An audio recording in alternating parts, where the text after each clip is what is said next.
So in a world today where it's absolutely okay to always be asking questions, today I'm going to be asking a few questions on today's podcast. The first question I'm going to be asking is, what does it actually mean to be America first? I mean, after all, everybody's been talking about it, and in light of how we look at Israel, if I'm a Bible-believing person, right, whether I'm Jewish or whether I'm not Jewish, you could be Christian, whatever the case is, what does it actually mean to be America first? I want to then jump from that and go to Andrew Tate, perhaps, and he could possibly teach us what does it mean to be a man. Because after all, we have been, over the last few years, it's been shoved down our throat, male toxicity. And what I've seen from that is what I would call an overreaction to what's been going on. And now we can learn marriage advice and different things like that from people like Andrew Tate or Jason Peterson or even Steven Crowder. Maybe he can give us some actual marriage advice for how we can actually live. The last question I want to ask everybody is conspiracy. When is conspiracy okay? You know, we have the Candace Owens, we have the, Tucker's asking questions. Everybody has new ideas, new conspiracies that they would like to share with us and with the rest of the world. When is it okay to actually listen to conspiracy theories? And if I believe in God, how do I look at conspiracy to actually help me grow my faith? We're going to discuss all of it right here, right now. Buckle up. Ladies and gentlemen, welcome back to the Nissim Black Show. You really think, if you were to put yourself in their shoes, that you'd be worried about who the politician, what side they're on? It just does not work that way. I'm Nissim Black, Israeli-American Black Hasidic Jewish rapper turned podcaster. This is the Nissim Black Show, where prophecy meets politics, faith collides with culture, and we search for truth in a world on fire. Ladies and gentlemen, welcome back to the Nissim Black Show. As always, it is such a pleasure to be with you, especially to be back on full-on episodes that we can keep it running as long as we want to. First place I want to start with is one of my favorites, Glenn Beck. Glenn Beck was invited to speak at TPUSA event and where he was asked some questions from Gen Zers. And the topic, of course, that keeps coming up is, what is America first? Do you have American interests first? Or are you supporting Israel more than you're supporting America? I mean, these, to some degree, I would say are all valid questions. But at the same time, I ask the question of, where is it coming from? Right? Like when a young man asked this question to Glenn, and you're going to see with which way where is it coming from? And I guess my general sense is that all the people that are coming there to TPUSA to some degree are, religiously connected. They at least believe in God. They believe in Christianity of some form. And you'll see that from some of the questions, even some of the ones that were asked to JD. But the first thing I want to do is actually go into that clip. Let's roll clip one. It's Jeff Law. I'm an aviation student here at the University of North Dakota. And I really liked your point, question everything. And one question I have for you, Glenn, is a lot of young American and conservatives are starting to notice that Israel has an overwhelming lobby over the United States government, and we have unconditionally supported them. We have fought their wars in the I mean, there's been several conditions over the time that Israel has actually had the relationship with America, unconditional support. Absolutely wouldn't say that clarifies the conversation, or the relationship at least. We see what Joe Biden did. We've seen how Trump has been very, very adamant about doing things his way or else. But whatever the case is, I digress. Middle East. Bibi Netanyahu came to our Congress in the 90s, told us a list of countries that we need to take out. Some were Syria, Iraq, Iran. Now listen to those countries: Syria, Iraq, Iran. Think about those countries, because I want you to hear the full gamut of what this person is about to ask Glenn Beck. It's very important. Libya, etc. Through those wars, we have lost trillions of dollars. We have lost American servicemen. And the worst part I think about it is the fact that millions of refugees are coming to the Western world through America, and Europe are degrading our city. Now, where are these refugees coming from? Where are the refugees coming from? Syria, Iraq, Iran. Like, you understand that sometimes we can ask a question and we're not really even paying attention to what it is that we are asking. that we are sort of somewhat answering the question, answering what the problem is while addressing that there actually is a problem. We're not really understanding how those two things are connected. Anyway, I'm going to let Glenn answer, and then we'll talk about it. He's destroying our Western values.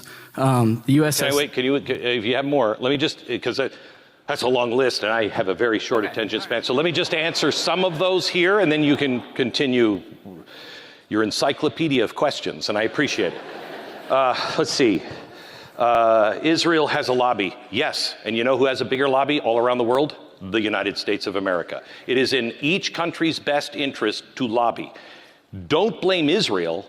Blame our own politicians if they act upon it outside of the United States' interest. Because I can tell you, we're lobbying everybody else. And they will... First or Israel first? No one's clapping. No one's clapping for your point. First or Israel first?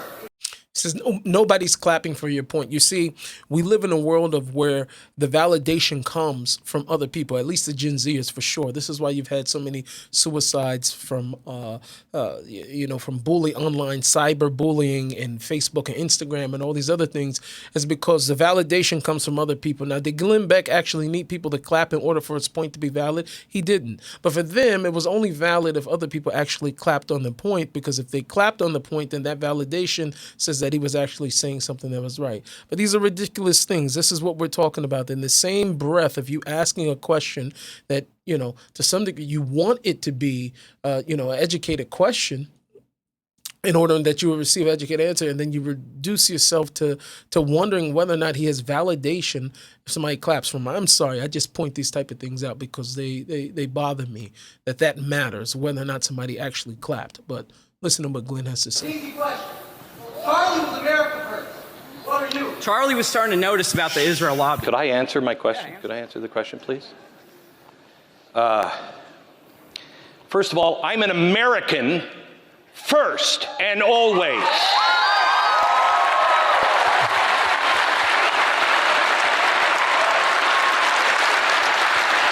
But the reason we have refugees all around the world is not Israel.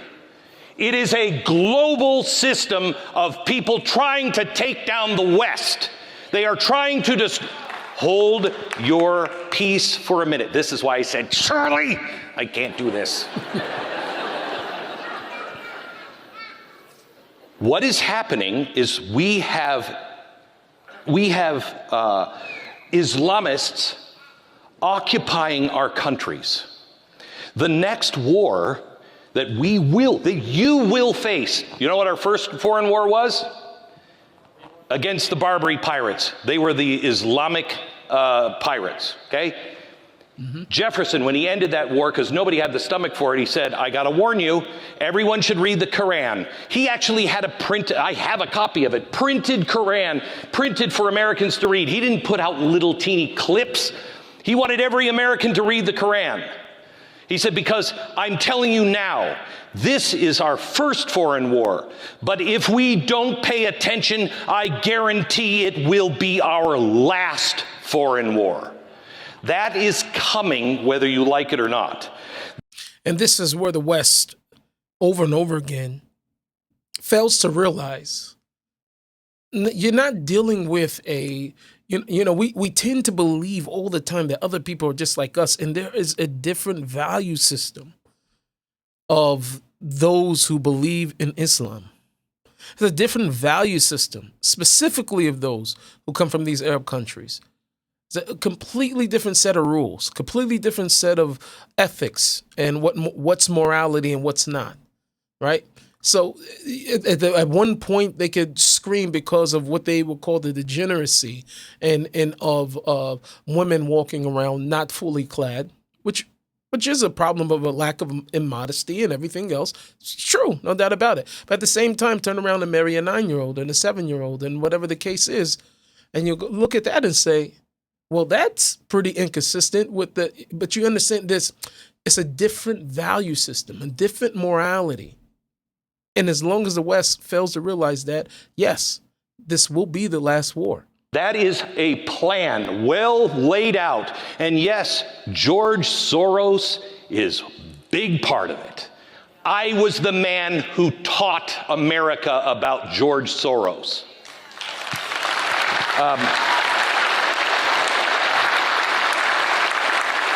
One last thing. Here's my problem with this whole thing. Is it okay to set babies on fire? Is it okay to rape babies? Is it okay to kill people and have glee? Hear me out. Oh, dear God. What is the evidence? Now, we know who these people have been watching. We know who they are. What do you mean, what is the evidence? I mean, at some point, we've got to do better. And this is a major issue for us today. And this is exactly why I needed to speak to you guys. And this, I think I would want to address. I'm not on the stage, but I want to address the young conservative Christian friends of ours, right? Specifically those who are not into replacement theology. I'm not talking to you. And you don't have to be a full-on dispensationalist to completely understand what I'm going to say. But if you are sola scriptural, meaning that if the Bible is your authority alone, then you're probably going to want to hear what I have to say. And if you are that way, and this is our generation, everything that we're seeing right now, then we have a serious problem, or you have a serious problem on your hands. And then you have to ask the question of, what does it actually mean, America first? Because if we're only being honest, and that's all I want out of any of these conversations that I'm having with anybody, is complete honesty. I only want honesty. We are living in a world today where people put everything else before their faith. They put everything else before their faith. You see it heavily in black churches. Not all, but many. And I probably wouldn't be wrong if I said most black churches. That for some of these people, their first allegiance and their first religion is the fact that they are black. And then only after that, then they're Christian. And I'm not just to pick on Christians, because I've seen this in other places too. I've seen it in Islam. I've seen it in Judaism, even amongst some black Jews, where it becomes that being black comes before their Judaism.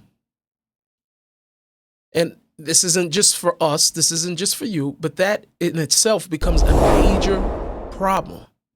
It becomes a major, major problem, because your color, your culture, your citizenship, whatever it is, none of that should ever come before your faith. Never. It should never come before your faith. Because this is the thing. 85% of the Bible, probably even more than that, but for sure at least 85% of the Bible revolves around Israel. Not just the people, but we're actually talking about the land. I actually discussed this. I'll try to put a link in the description below on a podcast that I did on why Christians absolutely must support the state of Israel biblically. And you can go check that out. It's not the place for that, but we should talk on this from this standpoint of America first. What does it mean? Right? So the Bible, 85% of it is about Israel, not just the people, but also the land. Right? Keep that in your head. The Hebrew Bible, which is the Tanakh, is all about Israel. And the Christian Bible in itself, I would say, is probably, I would argue that the Christian Bible is still mostly about Israel. From Genesis to Revelation. That's the stage where everything happens inside of the book. So, and the reason why I'm saying this is because you can be loyal to your government for sure. But you don't have to pretend, right, especially when it comes to these things in government, that then there's only corruption, it exists in a different country, right? Like, people love to criticize Israel, the Israeli government, and I do too, sometimes when it's necessary, but at the same time, we can't act, even as Americans, we can't act as if America's government is some pure beacon of light, because it's not. We all know it's not. So let's not forget about even the corruption that we saw when Doge, when Trump took office and Doge was put in place, Elon Musk and originally Vivek Ramaswamy, right? And even when Elon took over at Twitter, like when he took the whole Twitter takeover and all of the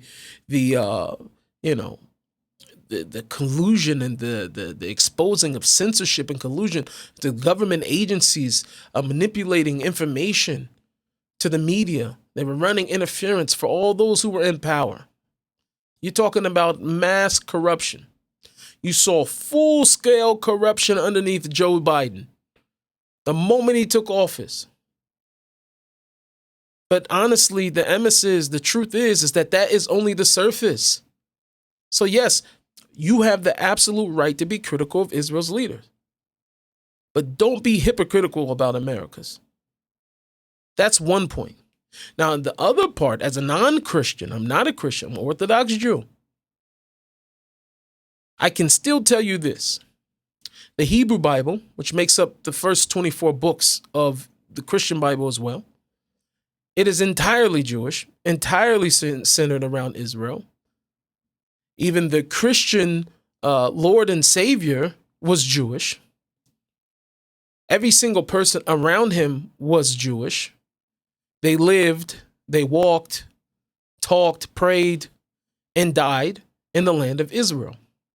So this means that the land and the people are not just some side note to your faith. They are the very context of your faith. So when you ask the question, are you an American first, or are you Israel first? I want to say this. If you being American first means that your faith comes second, then you are out of order. You are out of order. Because for a person of faith, no matter if they're Jewish, no matter if they're Christian, your allegiance to God must come before everything else. It absolutely must come before everything else. Now, I'm speaking mainly to Christians and Jews here because we share some scripture. There's a canon, at least, that we share together. We share, the same foundational story, at least I would say. So because of that, we could call each other out on things that we can't with other religions because they're not sharing the same scripture, same books. But for both of us, our faith teaches that when the Messiah comes, Christians believe in a second coming. Jews, we believe that the Messiah hasn't come. But one thing that everybody agrees on, the Kule Alma, as we say, everybody agrees on, is that when he comes, when he is revealed, he will rule from Jerusalem, from Israel proper. So the kingdom that he will establish will be headquartered in Zion, not in Washington, D.C. His throne will be in Jerusalem, not in Rome. It won't be in Moscow. It won't be in New York. His subjects will be called Israel. His rule, it will be global. And both of our scriptures actually agree on that. There is no difference in that. So this whole ideology of America first, that this becomes something that is above everything else, I'm sorry. But if you are a Bible-believing person, that's not just wrong. It's not that it's something that's just wrong. It is something that is anti-biblical. So if you believe in the Bible, you can't ignore that God himself, all throughout Scripture, is obsessed. Yes, obsessed, for the lack of better term, but I like to use the word obsessed with the land of Israel. He calls it that which, that flows with milk and honey. He calls it his inheritance. God says Israel is his inheritance, not just the people, the land itself. The people also, but his inheritance is Israel. He calls it his dwelling place forever, the place of which he dwells forever. So this is one of the main reasons why any person who believes in the Bible, the moment they come to Israel, I've heard this by so many different people, Jewish and non-Jews. I hear it a lot from non-Jews, that when they come there, they feel such a connection to God. They can feel the spiritual energy and electricity of that place. And the reason why they can feel that is because God says, this is my dwelling place forever. The main character, even if you will, as my good friend Michal says, the main character of the Bible, it's not America. America's not even mentioned inside the Bible.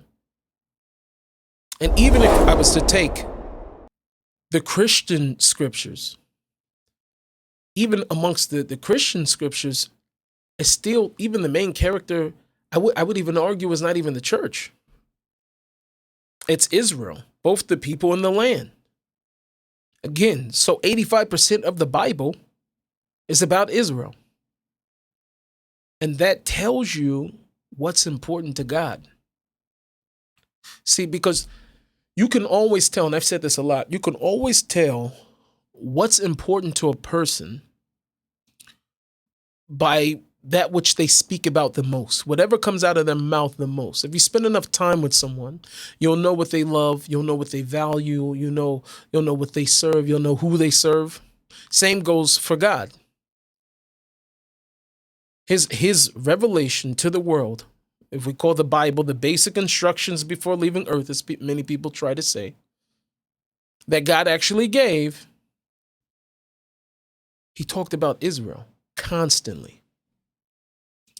And if he tied his covenant, his promises, his prophecies, and all of his redemption plan, the entire integrity of his existence, his redemption plan to that land, then we better believe that it actually matters. I'm saying even outside of the government. So in any way, to be against Israel's preservation, to be silent about, to be against, or even to be silent about its right to exist, or to turn your back on it, I will argue for a person that believes in God, that believes in the God of Abraham, Isaac, and Jacob, that believes in the Bible, that would not be called America first. That would be called Bible last. That's what that would be called. I'm putting God on the back burner because my citizenship matters more. Me being black matters more. My culture matters more. And that's why biblical literacy, especially amongst young people, and especially in the Christian world for sure, is so crucial. Because a lot of this confusion, this apathy towards Israel, this arrogance towards Israel is arrogance towards prophecy even. It's all rooted in not knowing what Hashem actually said, what the Bible actually said. And it's exactly that arrogance that gives rise to individuals such as Nick Fultes, all these Groypers, the Candaces, the Tuckers, people who have paraded themselves as the people of truth, as they are the truth tellers. But at the end of the day, all of these people are biblically illiterate. All of them. And listen, they used to say where I came from, it takes one to know one, right? Real recognize real. You can recognize when a person is not scripturally sound, when a person does not have the word of God in them. You could tell these things. You tell by the things that they say. So my thing is for all of you, if you truly believe in the God of the Bible, the God of Abraham, Isaac, and Jacob, then your heart, your prayers, all of your loyalty should be aligned with what he cares about most, which is his people, his land, his covenant. Joel 3, as I always talk about here. Because that's where it all started. And that's where it's all going to end. So yes, for myself, I love America. I will say it until I'm blue in the face. I love America. I'm so thankful for America. I pray for its leaders. Definitely President Trump. But before I am an American, I am a Jew. Before I am black, I am a Jew. Before I'm anything else, I am a Jew. My faith becomes before everything else. And I would submit to you that before you are an American, you are also a Christian. Your first alliance should be to God and his kingdom. And biblically speaking, the capital of God's kingdom is Jerusalem. I'm just saying. Listen, I'm sorry to stop the show for a second. I just want to let you know that today's episode is brought to you by Market Ding. Look, in today's world, if people can't find you online, then you don't exist. That's where Market Ding comes in. They're a digital marketing and SEO company. They used to dominate healthcare, but now they dominate just about everything. Whether you're running a business or a brand or even a podcast like mine, Market Ding knows how to get you found fast. So don't just show up online, grow online. So visit marketding.com today and watch your growth online explode. Okay, back to the show. Yeah, so there is this new age of masculinity. And this masculinity that's being pushed right now is actually, it's a reaction to the feminizing of men. You know, guys such as Andrew Tate or Myron Gaines, Steven Crowder. I think his name is Jesse Peterson. You know, these guys that are very big on, you know, basically, they call themselves alpha males, but I would submit that they are not actually alpha males. And the reason why I say they're not alpha males is because they have a completely different perspective of what it actually means to be a man. They take this macho approach. Basically, it's like this macho approach where if I disrespect women and if I'm loud and I'm abusive towards women, verbally abusive, then it's okay because I'm providing for them or I'm taking care of them. Listen, you don't have to listen to me. I'll let you hear it from the man himself, Andrew Tate, ladies and gentlemen. Roll clip 3. Summary? Yeah. So what he's saying is people will say Andrew has a bunch of baby mamas and that he's irresponsible. But truthfully, a man's true obligations are protection and provision. This is why the Bible said if you rape a woman, you have to marry her. People see that as, oh, that's bad for the woman. But what they were trying to do is say to men, you're responsible for what you create. You now need to protect her. You must provide for her because of what you've done. It was almost like marriage was not a punishment for the man, but an obligation for the man. And he was... If there's any person I do not want to hear any Bible advice from or anything of that nature, it is Andrew Tate. I mean, I can't even believe the guy is saying half the things that he says. But, you know, once you reach a certain level of arrogance, and this is a major important point to note, this is even for ourselves as we work ourselves. When you see disproportionate amount of arrogance and ego in a person, you could believe for sure that that person is under the trap of lust. Those two things go together, right?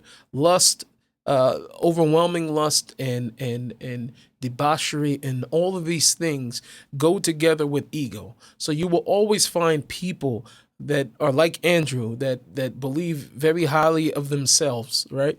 Will always be involved in some type of disgusting, low life, degenerate type of behavior, you know, before camera or off camera. That's what you're signing up for whenever you're dealing with these type of people. Explaining that marriage throughout the longest period in human time was protection and provision. That's all it was. A king could have more wives because he could protect and provide for more wives. He's saying marriage was not bouquets. Marriage was not remembering anniversaries. Marriage was not date nights. Marriage was not holding hands. Marriage was, do I protect you? Do I provide for you? So he effectively defended me and said, Andrew does not have a bunch of baby mamas. He has a bunch of wives because they're all paid for. They're all protected. They all have private security. They're all in mansions. They all drive Bentleys. He's doing his job as a man. That's not the job as a man. We're going to discuss it afterwards, but I'm going to let this guy go on a ramble and give the most horrible marriage advice. If you're listening to this, do not take any of the advice that this man is talking. He's off, completely off. If you didn't notice, he's off. That's what a man is supposed to do, effectively. So I would say to my daughter, are your bills paid? Now, if he cuts the money off, or if he refuses to help her or protect her, if he leaves her in the ghetto, that's a different conversation. But if my daughter came to me and said, Dad, say, yes, what's up, my love? I'm living in my mansion and I'm driving my Bentley and I have my 4 nannies and my private security guards. And I found out that my ultra rich husband has a little girlfriend who's 19 and I'm 36 now. And he has his little young, hot, cute girl. I'd say, don't stress him out and piss him off. Just give him 2 days off a week and get over it. That's what. Give him two days a week, whatever, 2 weeks, whatever, and get over it. This is the advice that he would give his daughter. So let alone we're not taking the advice. But you hear what the man says, that you're talking about rot, filth. This is what you're hearing, filth. What I would say. That's the truth. That's what I would say. Welcome to the real world. It may not be nice, it may not be pretty. The real world isn't. But at least you're paid for, at least you're taken care of. Is this it? Rob? Yes. You want to read this? Okay. Time to take a break. Shut down and give somebody else. Listen, I can't. I just can't. I can't sit back and watch the world be fooled by such stupidity. This is the crisis that we're having right now. This is the crisis of masculinity that we're having in our generation. And so I want to speak about this at least from an absolute clarity standpoint, because what the world is calling an alpha male today is not really masculine at all. It's very loud. It could be even at sometimes very aggressive, but it is not called alpha male. This is not, it is dominant, but it's not strong. It's not something that's strong. And it's for sure not something that's holy. It's not something that's biblical. It's not kingly. And it's time that we actually, right now and for all, that we actually reclaim what it is and what the definition is of being a man, at least from a biblical perspective. And not from some insecure internet influencers who mistake their ego for leadership, because it's not leadership at all. All these people are mistaking, ego for leadership and for humiliation for strength. Because you have to look around. You have to start looking around. I want everybody to look around at all these, when you see all these clowns and you got these guys, these Andrew Tates, these Steven Crowders and Myron Gaines and Jesse Lee Peterson. They're building entire brands on a counterfeit masculinity rooted in domination, completely emotionally detached from women, right? As long as I pay for you and I take care of this and all that, shut up and shut your mouth and do what you're told. As long as you obey what it is that I'm talking about. Completely emotionally detached. Mockery, humiliating women. There's a clip of Steven Crowder humiliating his ex-wife. I think she's his ex-wife now, or almost his ex-wife, whatever, one or the other. No respect. He said, then we're at an impasse. Stephen, no, we are at an impasse, okay? I love you, but Stephen, your abuse is sick. Your abuse Watch it. is sick. Watch it. Watch it. I'm gonna let go. I'll get what you need me to get. And I need some space. We need to just stop. And the ability to make a woman feel small.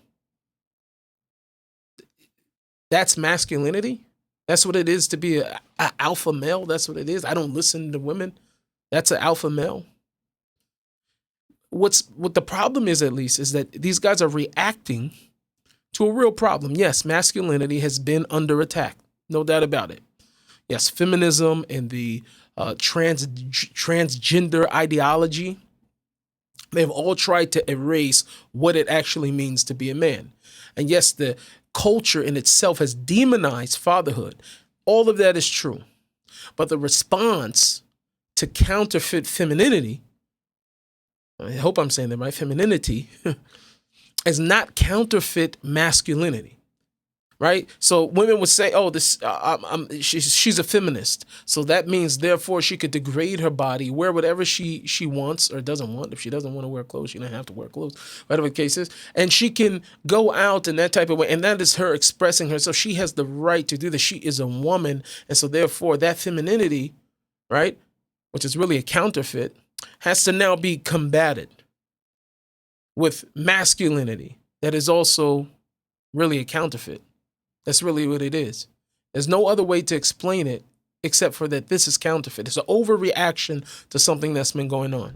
Of all marriages, 1 out of 3 now almost, that the wife makes more money than the husband does. That's a sad commentary. Well, but it's a reality. It's evil, too, because it makes the woman think she's better than the man, and now she's difficult to deal with at home because she's like, I'm better than you. I make more money than you. You don't tell me what to do. A man should divorce her right away the moment she started talking that mess. Isn't that true? No, I completely disagree. I completely disagree. Because look how messed up the kids are, how the world is becoming because women are refusing to be women. And mothers and wives, they want to be like the man. They never can be like the man. They will never be equal to the man. And the man is supposed to guide her because women cannot make the right decisions. They don't have the mentality to do that. Well, I disagree with that completely. They're not logical. They're illogical beings. No. So you cannot correct a lie. I would say you cannot correct a lie with another lie, right? You have to correct a lie with truth. That is the only way to correct the lie. So what is being sold online today is not strength. It's theatrical. This is insecurity. These men are not leading, right? They're following. They're all performers. They're not kings. All of these guys are they're a joke. They humiliate women to disguise their fear of being actually vulnerable. What a real man could do is actually be vulnerable, have real intimacy with whoever his partner is. I'm not talking about in a physical sense. I'm talking about in an emotional level. These guys preach all this dominance because of they're terrified of real responsibility, emotional support, and responsibility on the behalf of the man. They call submission, right, to submit, basically. They call this weakness because they themselves are not strong enough to give. The truth is, according to the Bible, none of this is actually alpha. This is really beta. This is really a beta man is these type of guys because all they do is take, and they don't give. They take, and they don't give. I'm not talking about their financial and all this other stuff like that. That's all fake. That's nothing. That is a spiritually feminine trait, the energy in itself. Because taking all the time, receiving is feminine. Because giving is what's masculine. We learned this out from the body. Masculinity and the divine pattern of creation is not about taking, it's about giving. And the act of procreation in itself, the man gives and the woman receives. This is how we multiply. This is the way of procreation. So that's not a social construct. That is the blueprint of life. So when a man obsesses over how much he can take from a woman, submission, control, all his validation, he's the person, she has to obey me, he's this and this and that. He's actually operating not as a giver, but as a taker, which in fact is a female trait. So the man is not alpha, he's actually a beta. The holy sages of Israel actually teaches that a man is measured by how much blessing flows forth through the person, right? Now, how much power he can extract. Leadership actually, almost in all counts, is servanthood, right? That was one of the most beautiful things I heard from Erica Kirk, by the way, was that she said, Charlie, it changed my life. Just that one line. And she said that a day didn't go by that Charlie didn't ask me, how can I serve you today? How can I serve you today? That's what a man is. Because leadership is servanthood. The moment that leadership becomes about self-serving, self-esteem, feed me, my ego, obey me, it's no longer about leadership. That is called tyranny. That's not called masculinity. That's not called being an alpha male. None of that. So I want to be very clear about that. Strength is not about the ability to intimidate. It is the ability to restrain oneself. A man who needs to dominate a woman and outdo her and all that, he's not strong. A man who can die to himself to protect and to uplift and to honor, that takes strength. To feed into your ego and shut up, do as what I say, give. Give me what I want. Obey me, respect my wishes. Take. Takes nothing to do that. It's a very natural say. Any person that doesn't want to work on himself can arrive to that. And it doesn't take anything. That's real king energy. For a person to give of himself. And that's divine masculinity. How do we know? We have an example of it in the Bible. What does God say to Abraham? Contrary to Jesse Lee Peterson, who will constantly tell you, I don't listen to women. If you listen to a woman, you're a beta. Even in the Bible, we've seen Abraham, the father of the nations. Abraham wasn't a man. Abraham was a man. He was a warrior. He was a prophet. He was a man of fearless obedience to God. He was directly commanded by God himself. Abraham, listen to your wife, Sarah. Let that sink in. For all you alphas. Not because Sarah was inherently above him. We do teach, and the Jewish sages actually teach that in terms of prophecy, she was on a higher level. She did have a higher level of prophecy. We teach that in general, and Judaism teaches that the women are much closer to God, for they are the daughters of God. They have a natural inkling of spirituality, and women have a certain, what we call a certain deeper understanding and connection to God that just happens naturally. Men, we have to work sometimes from those because we are more logical and antithetical, and we think more. More thinkers. And not only that, we see another thing. We see that true masculinity is not threatened by the truth. Whether it comes from a man, whether it comes from a woman, a small man rejects correction. They say a wise man loves rebuke. So the greatest people in Scripture were not emotionally shut down. They were emotionally mastered. King David was a warrior, but at the same time, he was a poet. He cried out to God.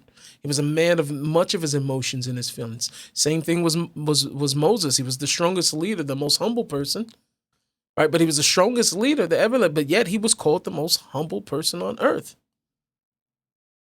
The Messiah himself, when he comes, he's not described in any of the prophecies as one who comes as some cold tyrant, but as a king who's going to shepherd the people, bring back the hearts of the people. Fierce against evil, but tender towards the flock. So there's a very, very well-known book, at least in the Jewish world, called The Garden of Peace, which was very instrumental in my life, by Rabbi Shalom Arush. It teaches that a man who humiliates his wife is not masculine. He is spiritually bankrupt, this type of person. A man who is quick to anger is a weak person.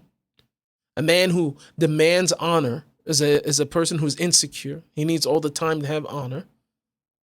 You should honor your wife. A true husband does not demand respect. He earns it through his sacrificial love.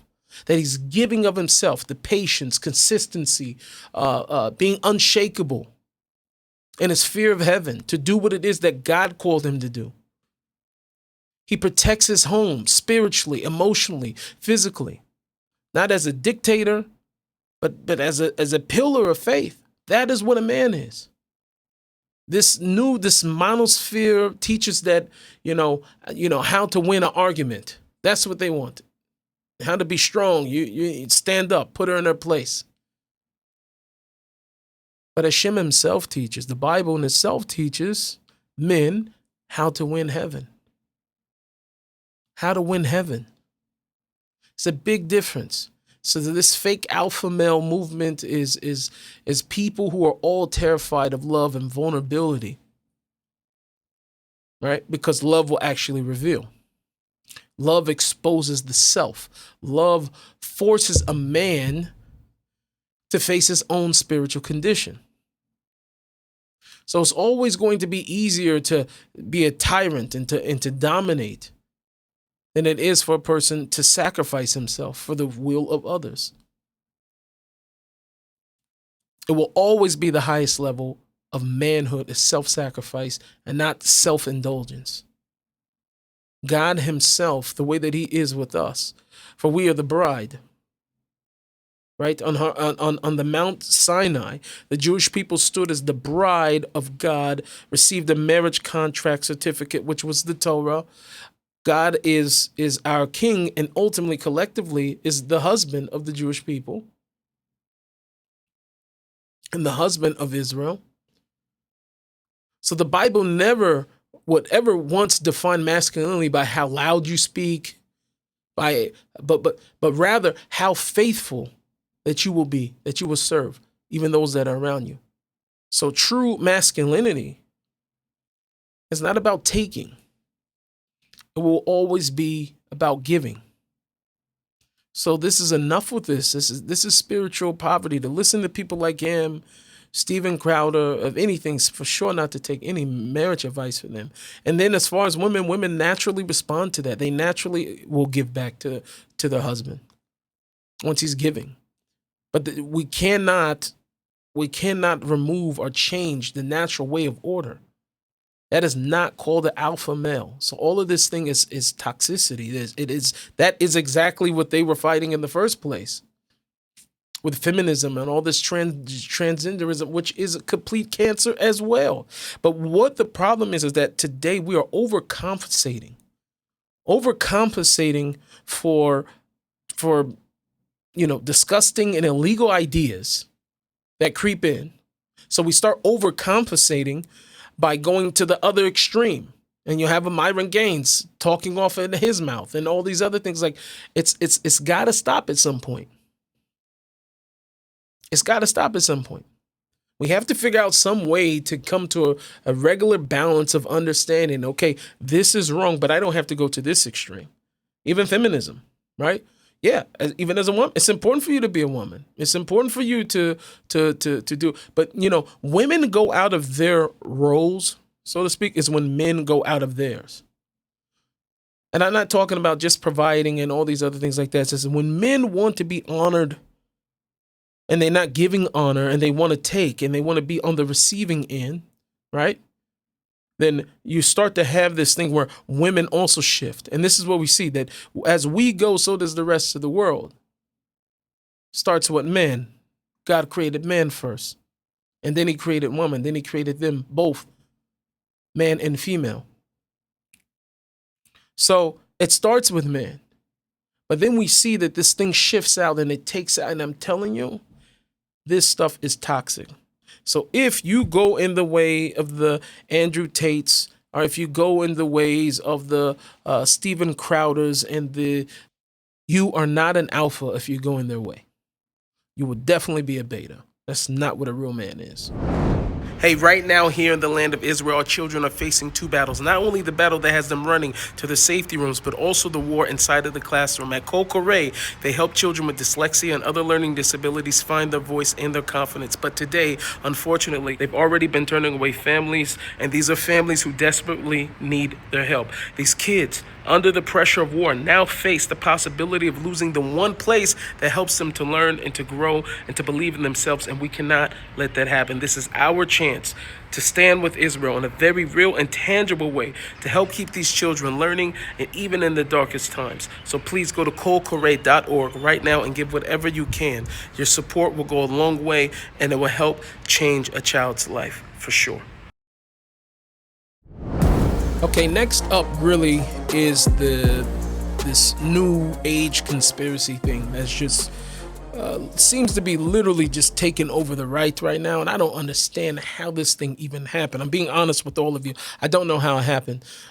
Candace, and I genuinely want to stop bringing her up. I want to stop showing the videos. It's very, very clear that this is, wherever we are with her, feels to be as if we're at a place where we cannot repair things, right? Things are not repairable as far as where Candace. I'm not saying that it's impossible, but it just feels like we're just at that place, really, where there's not too much to be said or to be done specifically about her. But there's a mashup put together by Milk Bar. Thank God for Milk Bar. He just like, Milk Bar TV is just, give that man a hand. I mean, the amount of work that he puts in with, going to grab all these different clips, and his research is just immense and amazing. And I think he's dealing with the lawsuit right now with Andrew Tate. So if you can help the man, give whatever you can to support his, being sought after by this person, Andrew Tate, who's a horrible human being. Anyway, back to Candace. So these conspiracy theories, there is biblical basis to question things, but then it's like at some point we have to admit that it's just going overboard. So there's a mashup I want to play with of Candace's feelings about all these different things, and I want to tell you what the difference is between actually searching for the truth and when a conspiracy is literally just conspiracy. No, is we're not getting the full story, because I just spiritually know that more people are involved, okay? So I would discern that we are looking, just vibe, again, 2 different people would be my thing. 2 different people. I think the person in the maroon that's walking is different from the person that's walking up the stairs. It's a gut thing, okay? I don't know, but I know, okay? I don't know, but I know. We don't know, but we know something made its way around the entire town and into my tips line repeatedly. It is a very clear image of Tyler Robinson, allegedly taken, I'll say allegedly for safety here. We can now plot this change, this alleged Dairy Queen stop, onto our timeline. We were very accurate when we started getting really serious about looking at a timeline. I like a clean timeline. Well, there we go.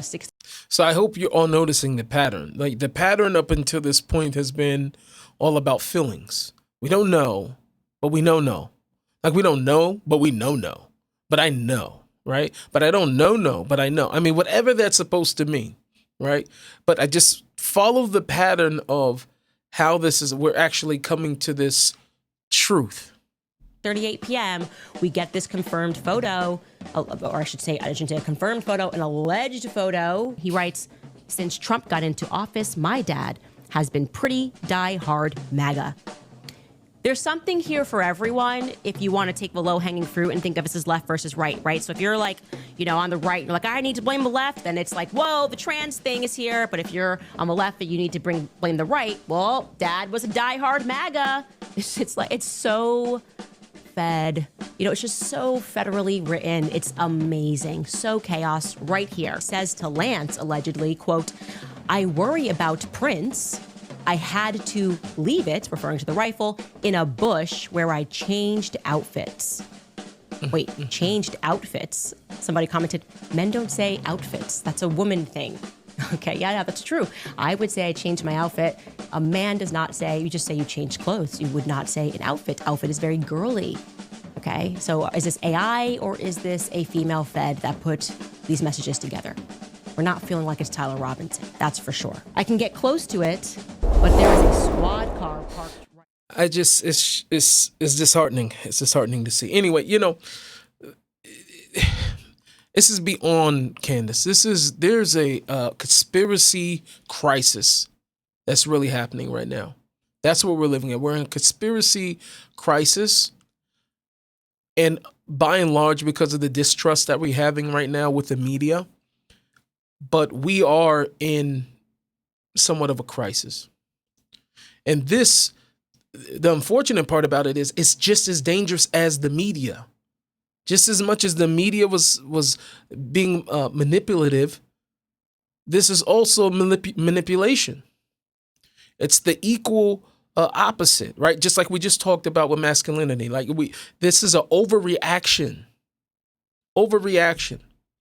It's the conspiracy addiction. the belief that everything is a lie. So now nothing can be trusted.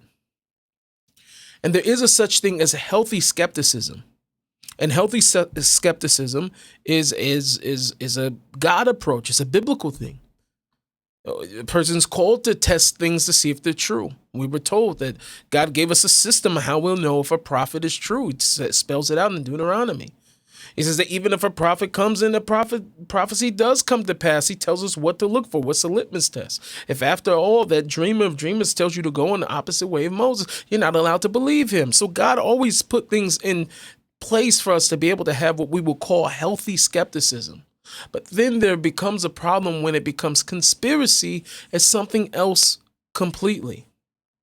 We have to examine, we have to search, and we have to ask when we are being presented with something that presents itself as if it's true. That is a righteous thing to do. It's a wise thing to do. But the moment that the skepticism becomes your religion, you are no longer serving truth anymore. You are serving your suspicion, and you leave the suspicion ungoverned by the fear of heaven, by the fear of God. This will eventually consume you and turn you into a liar in the name of fighting lies. And that's the trap. That is the rabbit hole of conspiracies. You know, you start out as a person who is fighting the propaganda. And then after that, you end up becoming the propaganda. And it's not because inherently the person is evil, but it's because the truth in itself is not going to come that simple. It's not just floating, right? The truth is something that must be anchored, or it's not truth. Truth belongs to God alone. So it's not discovered by you becoming paranoid about something. Right? Just not wanting to accept the facts of something. That doesn't make it truth. It is going to be something that is reviewed through a purity. God is pure. So a person for sure who's not even praying, if you're a person without prayer, a man without prayer, you will never find the truth. It will not happen. I don't care how many articles you read, how many podcasts you watch or listen to, whatever the case is. You don't have prayer, you don't have God. You will not have truth. It just is what it is. And that's why we're seeing people like Mrs. Farmer, like Candace, like Tucker, and all these other people that are making all these different, countless others. They all fall into this black hole of endless questioning all the time, right? It starts off as something that feels in every way to be something that's very noble. It's something that feels very necessary. They were in the beginning exposing real lies, and thank God for it. But slowly what begins to happen is that the foundation begins to shift. And they stop asking, what does God say is true? And they start asking what sounds the most counter to mainstream. Then you build a brand of, I'm not saying the same thing as everybody else.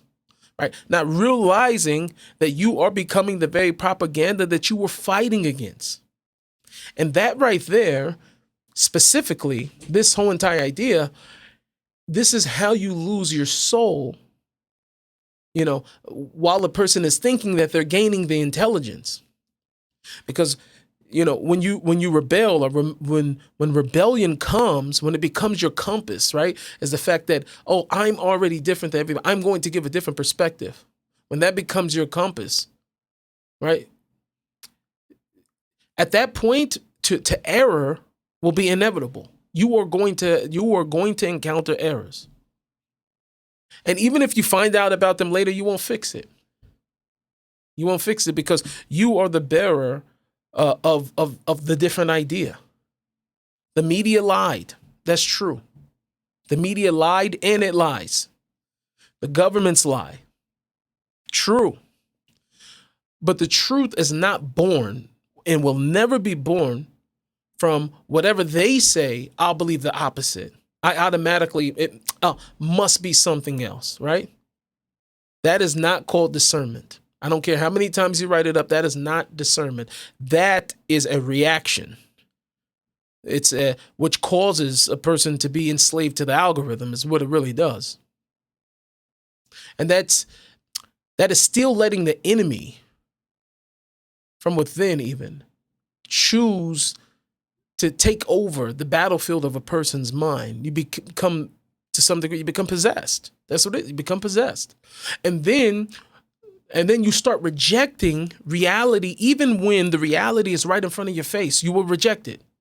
You start trusting dark sources only because they're not the mainstream source, right? So you'll start equating clarity with weakness and madness and with enlightenment, right? Everything starts to shift, and you stop believing anything. At that point, you begin to doubt. Ultimately, this type of behavior leads to doubt in God himself. It's just total blindness. I mean, listen, the truth is sacred. Truth is sacred. It's not a tool, for your brand. Truth is not ever to be, truth is never to be a weapon, so to speak. It's not to be weaponized for you, your tribe, for your people. Truth belongs to God. It is the seal of God is truth. And if you do not know him, you will eventually lose all ability to recognize that which is his because you don't know him. And I hope that makes sense. You will call lies truth. You will call truth lies, while convincing yourself and everybody else that you are the last sane person in the room. And this is how the conspiracy, stops being like discernment at that point. It like becomes delusion, and the person becomes completely delusional. And we have to fight this. We have to fight back against this from within and from without. Because once you enter into that place of delusion, you are enslaved at that point. You're not free. To some degree, you're losing your free will. For sure, the free will of common sense. You definitely don't have that anymore. So this is my warning to all of you. Yes, I ask questions. It's the right thing to do. Yes, resist being manipulated by people. You can always, expose lies. That's one of the things we're doing here all the time on this podcast. Is that I want to expose the lies in order that it should bring you truth. I genuinely am not trying to be against people, against things, but I want to be for God. So the moment that you begin to unhook yourself from the truth, from the throne of heaven, from God's glory, and you're removing yourself from this, you are already drifting into madness. You might still be speaking facts, but you will no longer be serving truth. Thank you guys so much for tuning in. It's always a pleasure. And as always, remember to serve God or to live trying. I'm out. Thank you so much for watching. Please, again, make sure you like, subscribe, notification bell. And if you can, make sure that you pick up some merch. Nissim Black .store. Make sure you get yourself a cup, t-shirt, something, help and support this channel. Also, you can sign up for Glory Nation, which is my online community where we go deep into prayer and how to protect ourselves from being idiots. See you guys in the next video.